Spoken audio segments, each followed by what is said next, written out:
মহান রাব্বুল আলামিনের শুকরিয়া আদায় করি এবং আমাদের দলের ভারপ্রাপ্ত চেয়ারম্যান আমাকে যে সম্মান করেছে, আমি প্রাণ দিয়ে চেষ্টা করব সেই সম্মান রক্ষা করার জন্য।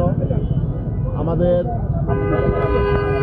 প্রধান কাজ হলো এই নির্বাচনে বিএনপিকে ঐক্যবদ্ধ করা, বিএনপির সকল নেতাকর্মীকে একটি স্থানে নিয়ে আসা, সকল ভেদাভেদ ভুলে প্রথম দলকে সুসংগঠিত করে তারপরে বন্দর এবং নারায়ণগঞ্জের মধ্যে আমরা প্রচার অভিযান শুরু করব এবং ইনশাল্লাহ বন্দর এবং নারায়ণগঞ্জ বিএনপির ঘাঁটি। আশা করি এই নির্বাচনে আমরা যদি সবাই ঐক্যবদ্ধভাবে আমরা মাঠে নামতে পারি, ইনশাল্লাহ আমরা কামিয়াব হব। ইনশাআল্লাহ। নারায়ণগঞ্জের সাধারণ ভোটারদের জন্য আপনার কোনো মন্তব্য?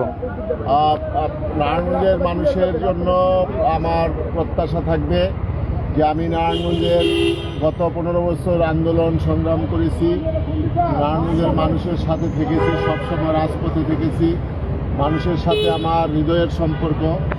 আশা করি নারায়ণগঞ্জের মানুষ, বন্দরের মানুষ আমার সেই সবাই মিলে আমার সেই অনুভূতি তারা করবে, রক্ষা করবে এবং আমাকে এই ধানের শীষ মাত্রায় ভোট দিয়ে জয়যুক্ত করবে, এটাই আমার কথা। ইনশাআল্লাহ।